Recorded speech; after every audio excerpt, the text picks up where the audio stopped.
Bom, pessoal, boa noite a todos. Então, vamos aí iniciar a aula de Fundamentos de Refrigeração e Climatização.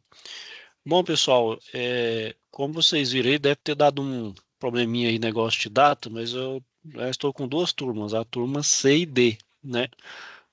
Por questão aí para contemplar a aula presencial, tem uma diferençazinha aí, pessoal, mas de qualquer forma, vocês vão ter 3 aulas online, né? Etapa online, tá tudo certo. Então, todas as turmas vão ter 3 aulas aí. Então, uma hoje, uma na próxima semana e outra no dia 4/9. Então, as 3 aulas aí a gente cobre bem aí. Essa eu sei, e vocês vão ter aula presencial, correto? Essa aqui, pessoal, é a penúltima UC do nosso módulo básico. Então, aqui agora, pessoal, a gente de fato começa a ver um pouco da parte prática, da parte de refrigeração. A gente começou ali com informática, passou por metrologia, desenho, eletrotécnica, né? Uma coisa mais ali elementar, agora a gente vai ali ver uma coisa mais contextualizada, agora ou de fato a gente vai, vamos dizer assim, para a parte divertida do curso. Agora começa a ficar mais interessante aí, pessoal. Vou compartilhar a tela. Bom, então aqui, pessoal, é a nossa UC, aqui estou na turma D.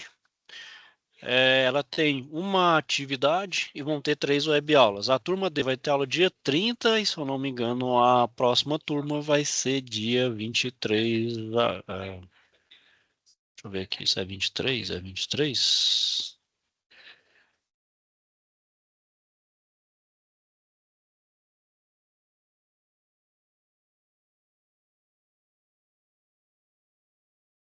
Só ver aqui.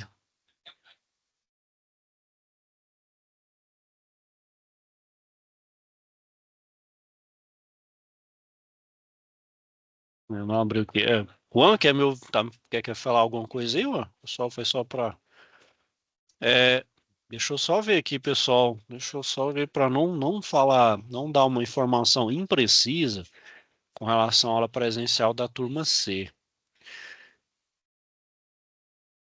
A turma C é dia 23 agora, na sexta-feira. Então, a turma C e a turma D no dia 30. Certo? Então vamos lá, pessoal. Deixa eu ir então aqui para.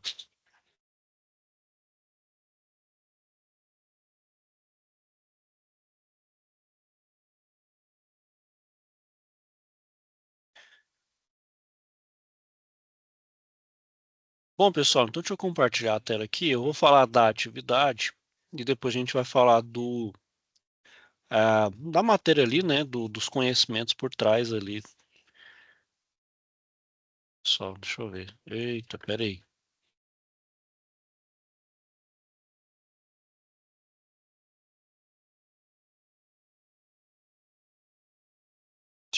Só um minutinho, pessoal. Deu um problema aqui. Deixa eu ir no outro aqui. Deixa eu ver se aqui dá certo.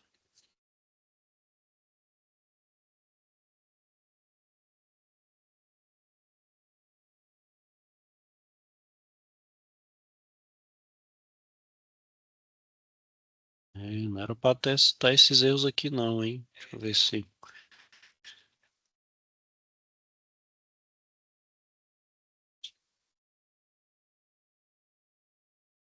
Pessoal, deu um erro aqui. O que que vocês vão fazer aqui, pessoal?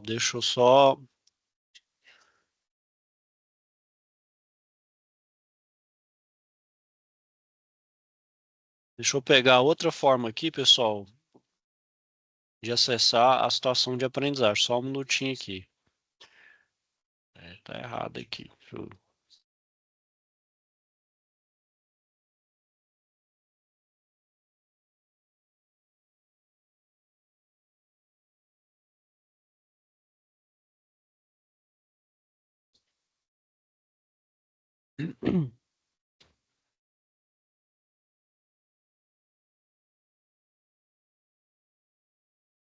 Bom, pessoal, o que que vocês vão fazer? Isso aqui na verdade, esse procedimento também, aqui que vocês vão fazer no papel, vocês vão fazer também lá na prática, lá na aula presencial.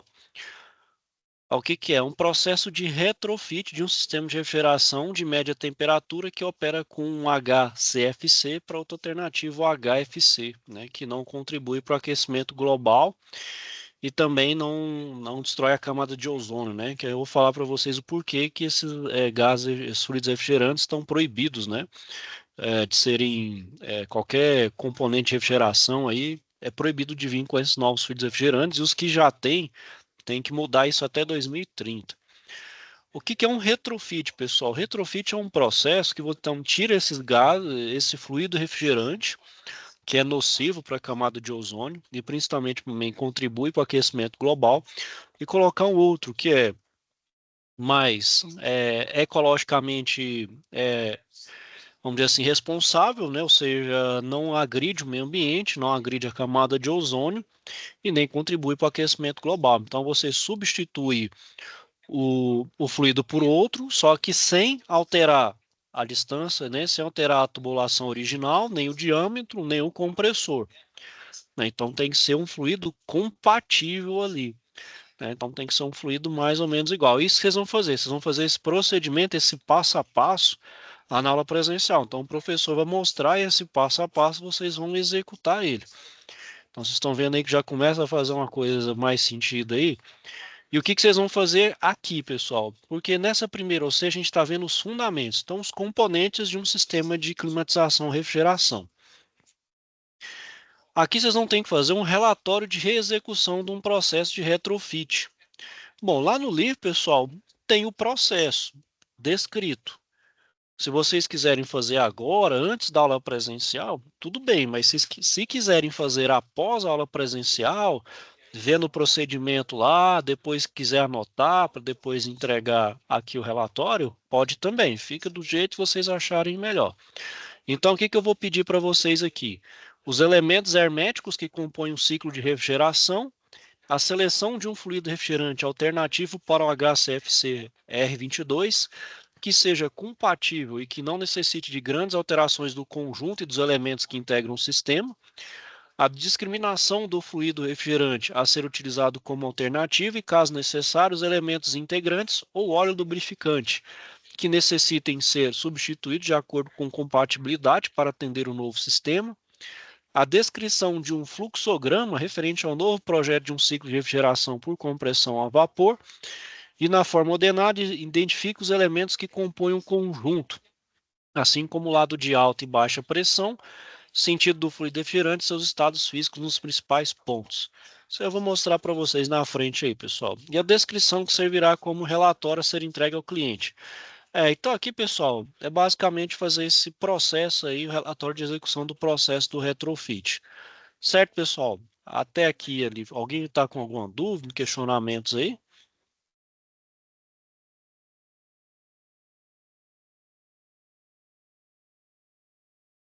Tudo certo aí, pessoal? Então eu vou agora para o conteúdo mesmo aí de fato.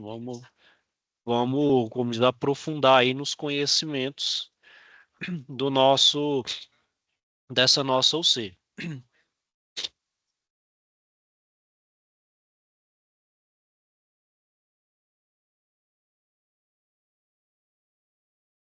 Bom, pessoal, então os nossos equipamentos de climatização, refrigeração, eles trabalham o chamado de ciclo de refrigeração, né?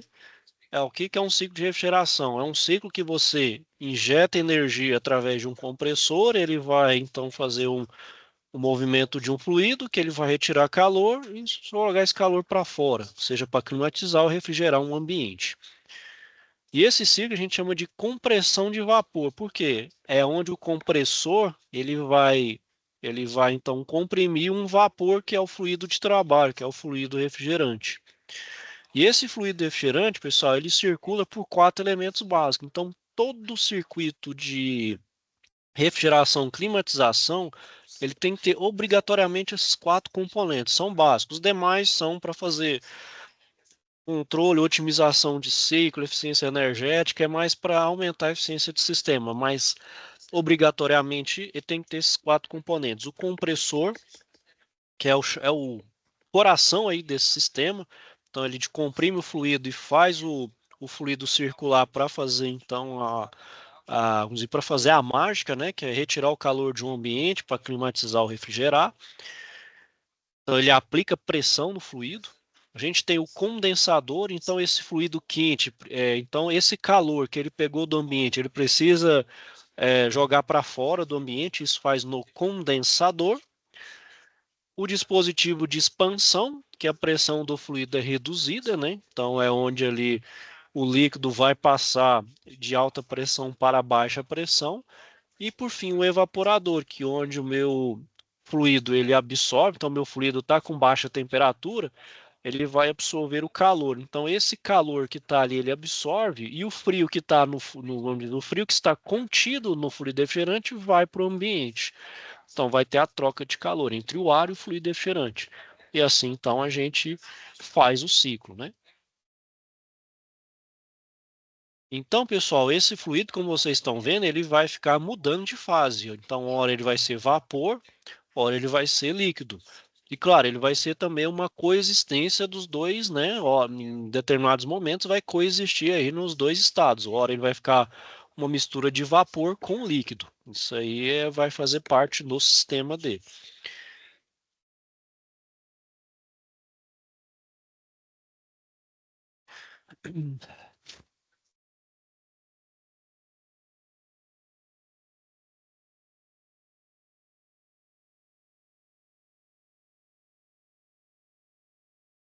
Bom, então, pessoal, quando a gente está falando troca de calor, né? O calor é o que que é?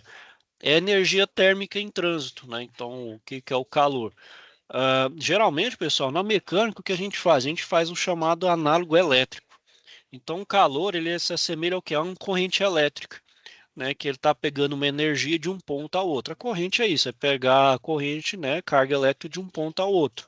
Então, é energia elétrica em trânsito. Aqui é energia térmica em trânsito.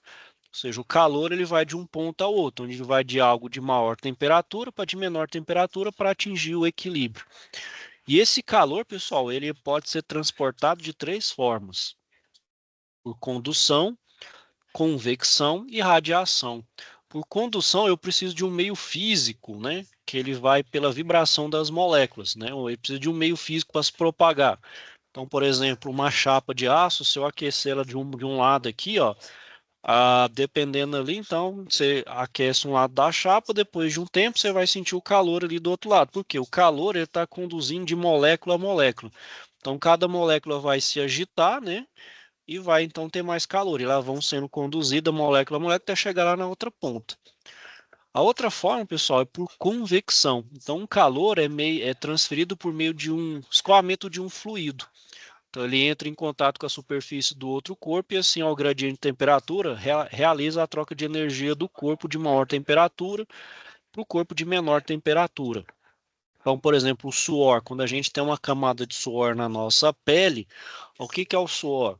A gente começa então a produzir calor dentro da gente aqui, né? Quando tem muito calor, o que que o nosso corpo tem que regular? Manter a nossa temperatura corporal, que é 37 graus. Por quê? Se eu não expulsar esse calor para fora do corpo, minha temperatura do corpo vai aumentando. Então vai para 38, 39, pô, já é febre. Não pode, né? Então tem que manter meu corpo naquela temperatura de 37 graus. Então meu corpo, o que ele vai fazer? Esse calor, ele vai ser jogado para fora. Aí na forma o quê? Pelo suor, né? Então, o meu suor ele vai ser expulso ali através da pele, aí fica a camada de suor no nosso corpo. Essa camada de suor é uma água, é um fluido, né? Então, no momento que você vê ali um vento e bate ali no suor, o nosso corpo tende a ficar mais frio. O que que é isso? É o nosso corpo se resfriando. É uma forma da gente, então, trocar calor com o meio. E esse fluido, né, que é a água, vai então dar vai conduzir esse calor. Então, esse calor ele vai ser jogado para fora. E a convecção também, pessoal, né, esse fenômeno de condução de calor por convecção é que dá também o chamado de sensação térmica. Então, por exemplo, quando a gente fala que, é, por exemplo, tá 35 graus, mas com sensação térmica de 31. Bom, mas como é que tá 35 graus e uma sensação térmica de 31? É devido pelo vento, né? O ar, né? A questão da velocidade do ar, que é um fluido. Se ela tiver ali com uma baixa temperatura, ela vai fazer com que a sensação térmica seja mais baixa. né? Por isso que tem a chamada sensação térmica, devido à movimentação do ar. Então, a velocidade do ar ali faz baixar ou aumentar essa sensação térmica. E como o ar é um fluido, esse calor também é conduzido pela convecção por um fluido. Pode ser um gás, pode ser um líquido, certo? Que vai e calor, pessoal, ele sempre vai trocar energia, né? Calor entre algo de maior temperatura por de menor temperatura. Vira aí a analogia da eletricidade. O que que é o potencial? O que que é a corrente? A corrente flui num algo de maior potencial de menor potencial. O calor é a mesma coisa. A gente faz esse análogo elétrico.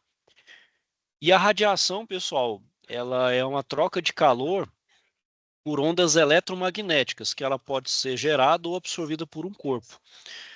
O nosso corpo, pessoal, ela irradia, ela irradia calor. Claro, não é onda eletromagnética, mas ela irradia calor.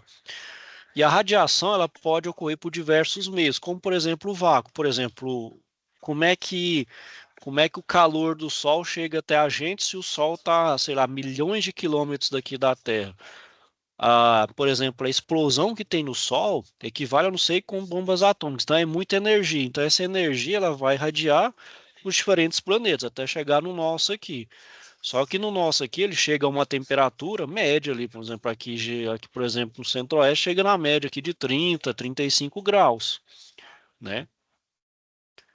Mas então como é que esse calor chega se não tem, por exemplo, nenhum meio físico, como por exemplo o ar, um material sólido? Justamente pelas ondas eletromagnéticas que elas podem vir, então, podem viajar pelo espaço através do vácuo sem problema. Não precisa de um meio para se propagar. Essas ondas eletromagnéticas, elas vão vir com essa energia do Sol, né? Claro, essa energia do Sol, se a gente estivesse bem próximo do Sol, a gente nem sobreviveria, que é um calor intenso, é mais de 6.000 kelvins, então é um calor, né? Lá são como se fossem bombas e bombas estourando ao mesmo tempo no Sol.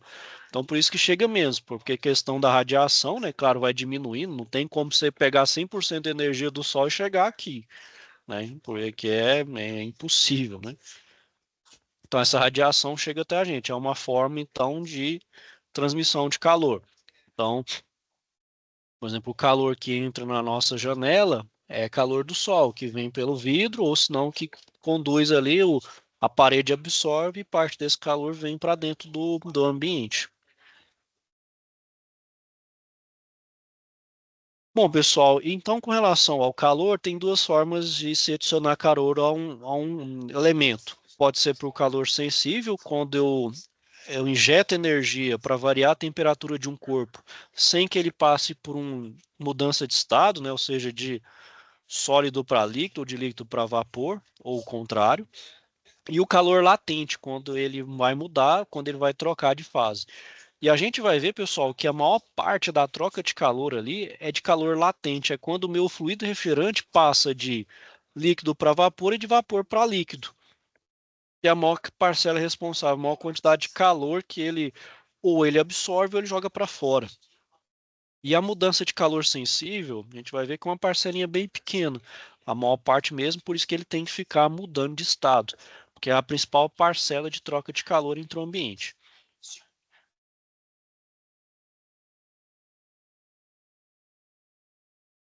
Bom,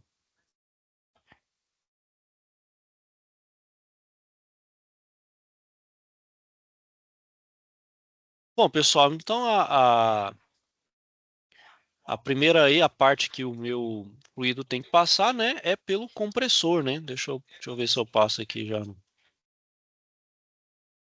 sol. Tá com um problema aqui, depois eu vou ver o que que é. Bom, Bom, pessoal, então eu vou falar dos componentes de forma separada aqui, né?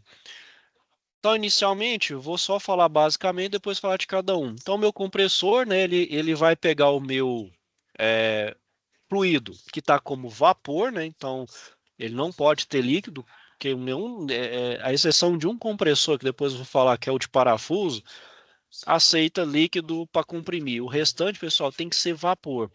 Não pode ter líquido em hipótese nenhuma, porque o líquido ele é mais denso e ele é incompressível. líquido é incompressível, então ele é difícil de comprimir, ele é impossível de comprimir. Então você estraga o compressor. Então, para isso, o meu fluido refrigerante tem que estar em estado de vapor total, né? Então ele vai comprimir, então ele vai passar de baixa pressão para alta pressão. Aí ele vai passar para o condensador. E o meu compressor, pessoal, então ele vai gerar trabalho, então tem que injetar energia nele. Para ele ser dimensionado, eu vou precisar então de alguns parâmetros do meu ciclo de refrigeração, como por exemplo, qual a aplicação? É um é grande, é de pequeno porte, é de médio porte ou de grande porte? Quais são as temperaturas envolvidas? É muito grande entre a de evaporação e de condensação? Qual que é a potência? É um sistema grande, eu preciso de uma grande potência. É um sistema pequeno, eu preciso de um compressor pequeno. Qual que é o fluido refrigerante e o óleo lubrificante que eu vou utilizar? Preciso saber disso depois para ver compatibilidade, né? A gente sabe que eles têm que ser inertes um com o outro, eles não podem reagir, eles podem misturar, porém eles não podem se reagir um com o outro.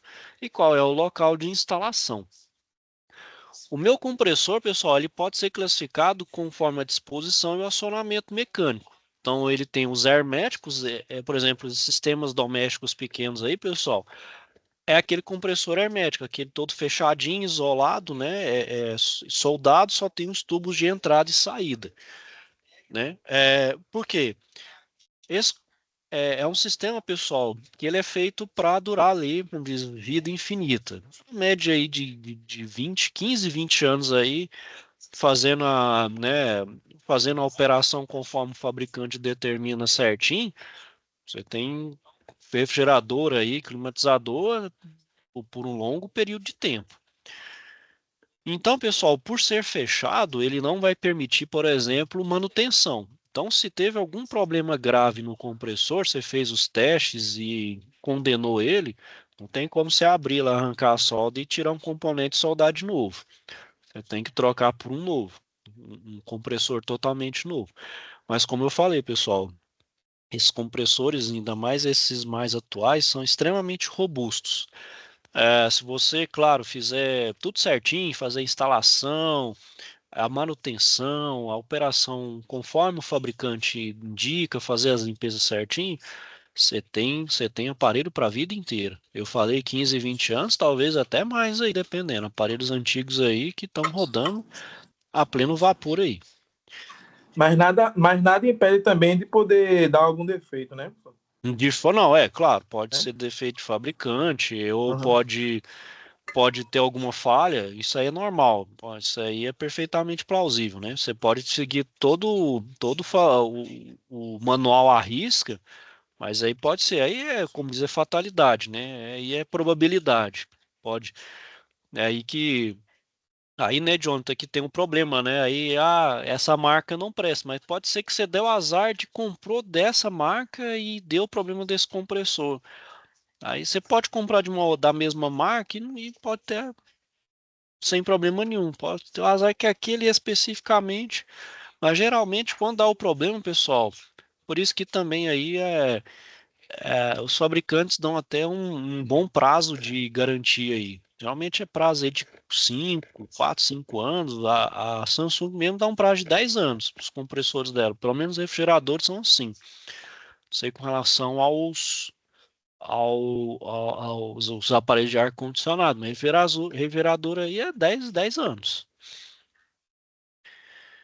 Bom, além disso, pessoal, a gente tem os. Professor, professor, boa noite.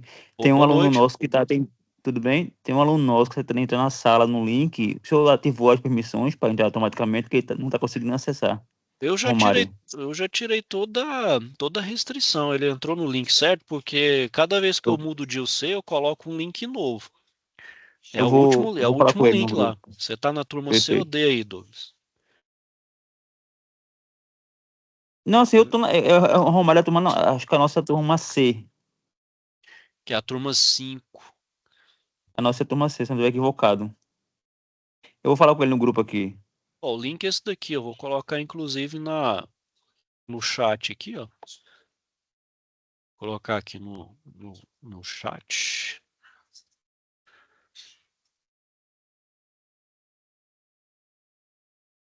Vou pedir para ele tentar acessar novamente. É porque cada vez que eu mudo de C, eu mudo o link. Aí eu permaneço com essa link até finalizar o C. Perfeito. Obrigado, professor. Nada, de qualquer forma, eu tirei aqui também a restrição de pedir permissão para entrar. Já entra direto na sala, até para não ter problema aí. Perfeito. Vou continuar. Então, vou continuando aqui, pessoal. Aí o próximo tipo de compressor é o semihermético. O semihermético, ele vai ter partes mecânicas e elétricas juntas, mas não vai estar soldado a uma carcaça. Ou seja, você já consegue abrir ela e fazer sua manutenção ali, trocar algum componente, seja ele de elétrico ou mecânico, e eles são utilizados aí já para aplicação de grande porte. Aí já são sistemas de refrigeração comercial grandes, né? Ah, é, câmaras frigoríficas, né? Então, são já sistemas chillers, né? E o outro são os abertos, pessoal. Então, eles são praticamente um tamanho de um motor mesmo. Eles são montados separadamente e a transmissão, né? Então, a transmissão de potência, né? Então, para gerar ele ali, você tem que utilizar uma correia, né? Então, você utiliza até ali um motor elétrico para acionar a correia para acionar ali o compressor, devido ao seu tamanho e potencial. E tá separado assim, né, pessoal? Melhora a questão da manutenção, né? Acesso e manutenção. E esse tipo de compressor, pessoal, é utilizado ali nos grandes frigoríficos e nas aplicações industriais, né?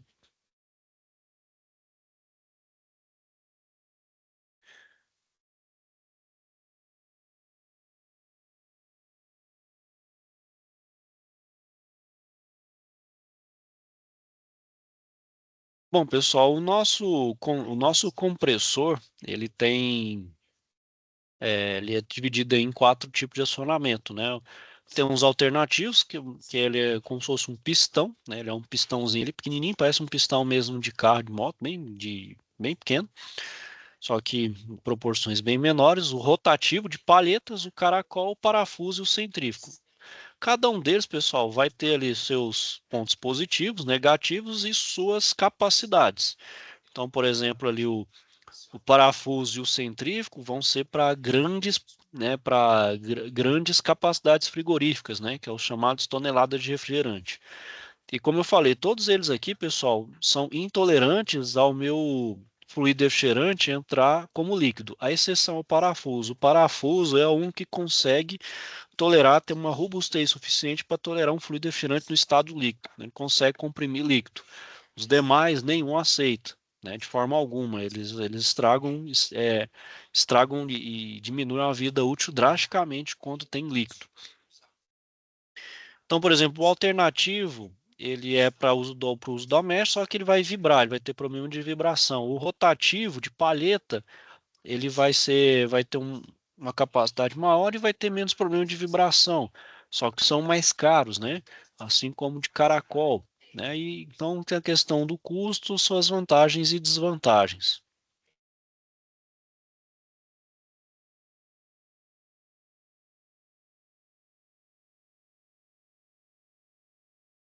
Tem algumas páginas que fica dando erro, né, professor?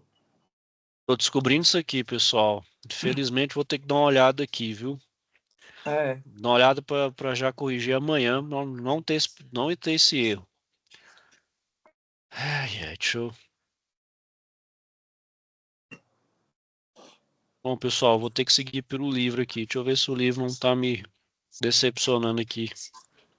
Não, o livro ele tá conseguindo abrir. Agora, esses slides aí tá dando erro toda vez. Já vou reportar isso aqui pro pessoal. Talvez se eu mesmo consigo já arrumar isso aqui, senão ver com o pessoal da TI amanhã. TI educacional aqui para resolver isso para mim. Não era para estar isso não, hein? Pera aí, pessoal, eu vou pegar de uma outra turma aqui. Pera aí, melhor ainda. Vou pegar de uma outra turma aqui.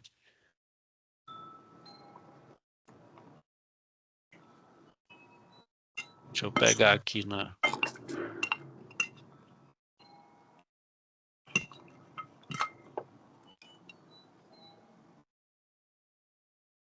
Deixa eu ver se dessa outra turma aqui não dá problema.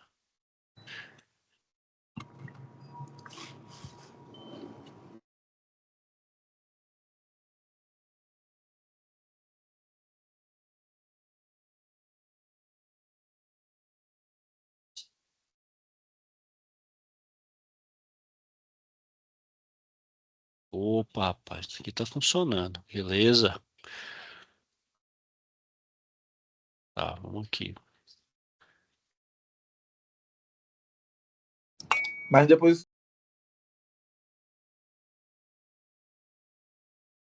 para Aí, poder pessoal. ajeitar depois, né? Não, eu vou arrumar aí, pessoal. Pode deixar aí para ficar tranquilo que eu vou arrumar aqui. Eu tô pegando de outra turma aqui, só pra gente continuar a aula. Vamos lá. Beleza. Então tá aqui, ó, do compressor, ó.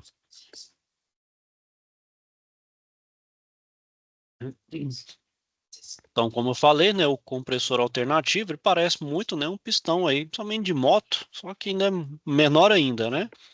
Então ele, o princípio é o mesmo, só que aqui ao invés de ter a combustão, que é a explosão para gerar o movimento, ele vai fazer a compressão. Então ele gera um vácuo, pega aqui o fluido refrigerante, então ele vai comprimir a um volume bem menor, então ele vai aumentar a sua pressão, depois ele joga, né, depois o outro movimento ele joga para o sistema a alta pressão. O outro aqui, pessoal, é o de parafuso, né? Então ele utiliza o movimento excêntrico, então ele entra numa parte aqui com um certo volume e esse giro excêntrico vai fazendo então uma diminuição gradativa do volume até ali então ele entra por um lado aqui, depois esse movimento aumenta a pressão e joga para o outro ali. Ele atende 3 toneladas de refrigerante, né? Esses 3 toneladas de refrigerante aqui, pessoal, tem uma correspondência com o BTU hora. Vamos ver aqui, ó. Que é o TR para BTU hora. Olha lá, então, ou seja, 1 tonelada de refrigerante equivale a 12.000 BTU horas. Então, ali atende até 36.000 BTUs hora. Então, aquele ali, ó, a 36.000 BTUs hora. A vantagem desse com relação ao alternativo. Bom, esse movimento excêntrico ele gera vibração, porém menos que o alternativo, porque esse giro dele é horizontal. E ele é mais silencioso. Esse aqui já é mais ruidoso, o de alternativo. Já o outro aqui, pessoal, é o scroll, né? São duas peças, né? Então tem uma parte fixa e outra móvel. É bem parecido com o excêntrico, só que aqui ele entra na parte exterior aqui do caracol e vai comprimindo até chegar no centro do caracol aqui, onde ele está no seu volume mínimo e pressão máxima.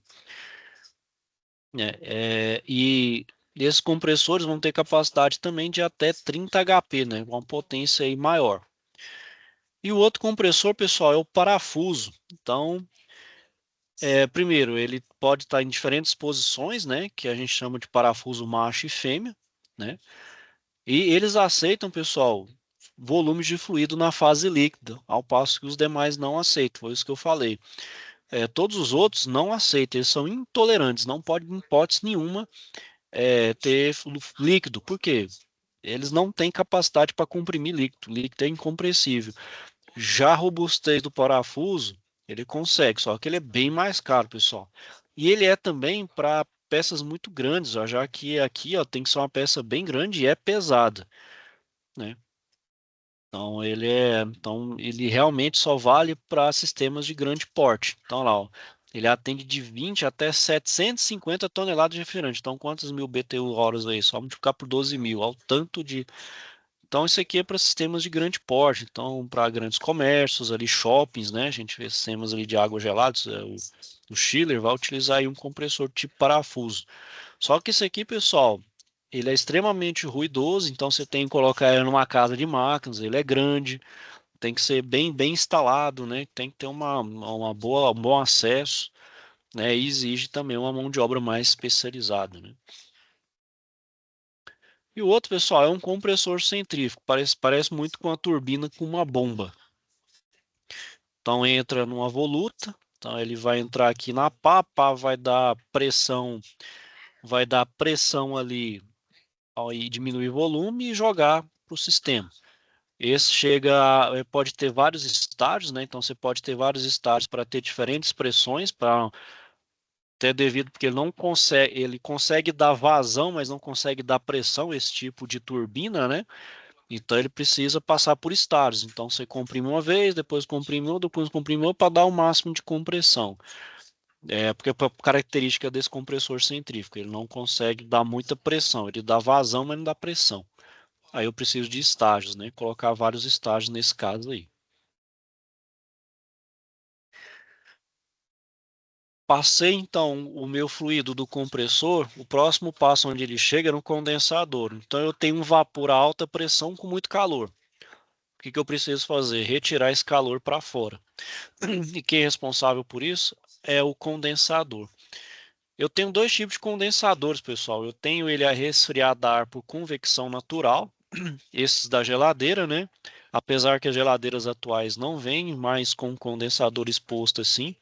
Os condensadores geralmente estão nas paredes laterais e fechadas, né? Então isso aqui, por que é convecção natural, pessoal? Bom, eu não vou ter um ventilador aqui e outra coisa. Então, por não ter ventilador, eu vou precisar de uma área. Por isso que é uma área muito grande. É uma área grande para ter uma área de troca de calor, para eu conseguir trocar eficientemente o calor. Então, todo o calor que eu retiro lá de dentro dos alimentos, eu preciso jogar para fora aqui, ó. Então, meu tubo vai sair passando aqui, ó, e tem que trocar o calor. Isso aqui, pessoal, eu preciso então de um fluxo de ar, preciso de uma corrente de ar. E a corrente de ar, por ser natural, eu preciso então de espaço. Preciso de espaço para poder passar a corrente de ar. Por isso que quando vai instalar um refrigerador, ele fala, ó, tantos centímetros longe da parede, tanto na atrás quanto nos lados. Ter espaço, principalmente também de altura, para poder ter o vento, né, o ar, para trocar o calor aqui. Já o outro, pessoal, é por convecção forçada, é o que a gente vê, por exemplo, nos condensadores dos splits, né? Split high wall. Então, aqui agora eu vou ter um ventilador que vai induzir esse calor, vai forçar esse calor. Vou induzir uma corrente de ar aqui que vai trocar calor com a serpentina aqui, ó. Então agora eu não vou precisar de um fluxo natural de ar, de um ar natural.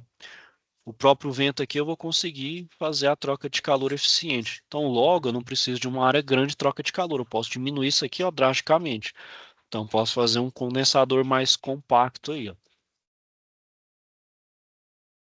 É por isso que antigamente, nas geladeiras bem antigas, né, a turma botava pano atrás da geladeira para poder Secar. esquentar, porque né, não como ter que ser um espaço grande, né, para poder esquentar, a turma colocava muita coisa detrás da geladeira, justamente por isso. Aí você entende por que que os compressores dessas geladeiras Aham, aí que o pessoal que fazia isso não durava. pois é. Que aí você ia forçar o quê? Aí não troca o calor, pessoal, e eu preciso. Aí você vai ter que fazer o quê? O meu compressor rodar mais, acionar mais, ou seja, ele vai Forçava mais ter o ele, compressor, né? ele Isso, vai ter professor? que girar além daquilo que ele foi fabricado, ou seja, ele vai diminuir muito sua vida útil. Então, no momento ele vai falhar. Por quê? Está obstruindo a troca de calor. Então, quando você coloca qualquer coisa ali, vou aquecer ali, vou secar a roupa no Pois na é. geladeira. Não é, né? Eu não sei quem foi que inventou essa ideia de colocar coisa ali detrás da Porque geladeira. acho que a pessoa vê, ó, aqui, ó, tem um calor aqui, vou usar para secar, mas é porque a pessoa não entende né, aquilo ali é para troca do calor, né? O calor do alimento que está na geladeira dele ali, né?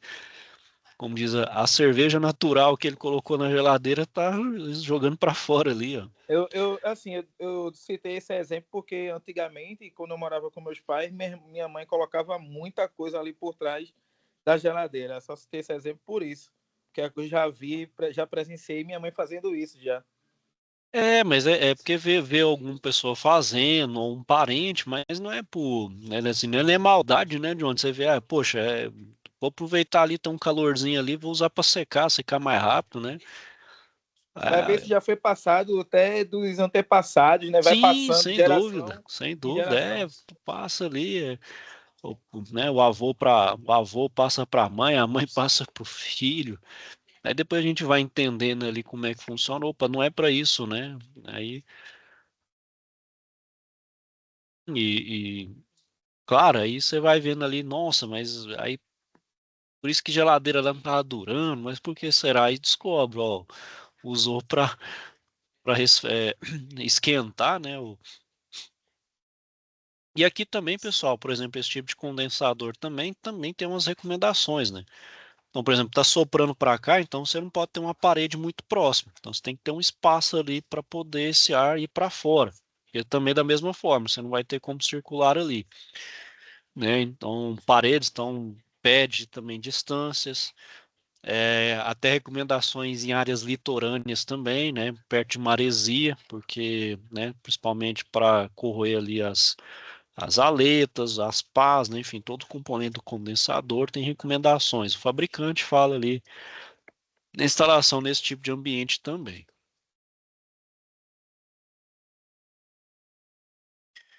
Bom, pessoal, troquei o calor, então, ou seja, o meu fluido ele vai passar de vapor para líquido. Só que ele ainda está um líquido a alta pressão. Então ele trocou o calor, esse calor que estava no fluido foi para fora de forma então que ele está liquefazendo. Agora ele é um líquido ali dentro da tubulação depois do condensador. Só que ele ainda é um líquido a alta pressão. Então, para isso, eu vou precisar de um dispositivo de expansão. A expansão, pessoal, como ele está alta pressão numa tubulação menor, eu preciso aumentar ali o diâmetro para aliviar a pressão, que é um dispositivo de expansão. Pode fazer isso por uma própria expansão ou utilizar hoje elementos eletrônicos ou até mecânicos, como por exemplo a válvula, né? O que essa válvula vai fazer? Ela vai utilizar um sistema eletrônico para mensurar a temperatura de saída do fluido refrigerante. Então ele vai medir lá, mediu a temperatura, ele vai ajustar, né? Então essa válvula ela é aberta eletronicamente, então ela vai ajustar a vazão para abrir mais ou menos ali, para poder passar o tanto correto para ele aliviar a pressão e assim passar lá para o evaporador, para diminuir a pressão, ele continuar como líquido, só que a baixa pressão, né? E também usa o chamado capilar, que quem já viu é um tubo bem fininho também que ajuda, né? Ah, mas não diminuiu o tubo, não tinha que aumentar a pressão? Não, ele faz a restrição para ele demorar mais, é mais para o fluido, pessoal, nem questão da pressão, mas da velocidade.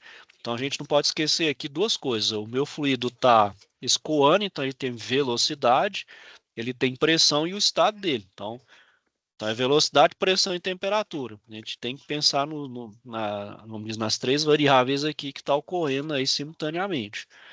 Então ele precisa ir mais devagar. Por quê? Quando ele chega no evaporador, então o meu fluido ele precisa chegar no evaporador, ele não pode passar muito rápido. Se ele passar muito rápido o evaporador, eu não consigo trocar calor com ar, né? Eu não consigo trocar o calor de uma forma, né, eficiente com o ar para eu poder absorver esse calor e climatizar o ambiente. Que ele vai passar rápido demais, pensa se ele passar rápido. Se eu não tiver o dispositivo de expansão, ele continua ainda a pressão, então ele vai ter uma certa velocidade. Então ele passa muito rápido ali no. Então ele não tem tempo nem de evaporar.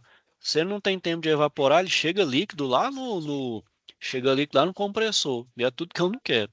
Então eu preciso fazer o quê? Passar ele numa certa velocidade que eu consiga o quê?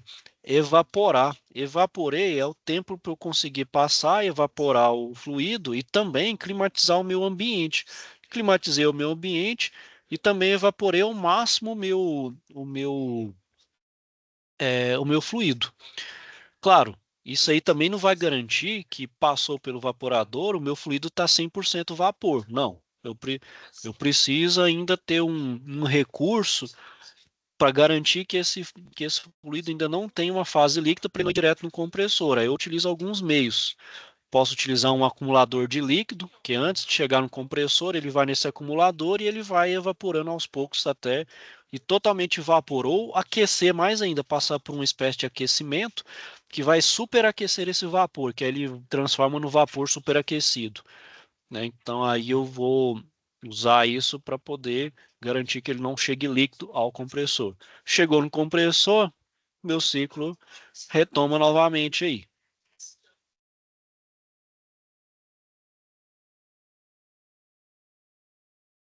Ok, pessoal, era isso que eu queria falar com vocês aí hoje. Na próxima a gente vai falar aí dos fluidos, a parte do retrofit e umas normas de segurança. Ok, pessoal, alguém tem alguma dúvida aí, questionamento?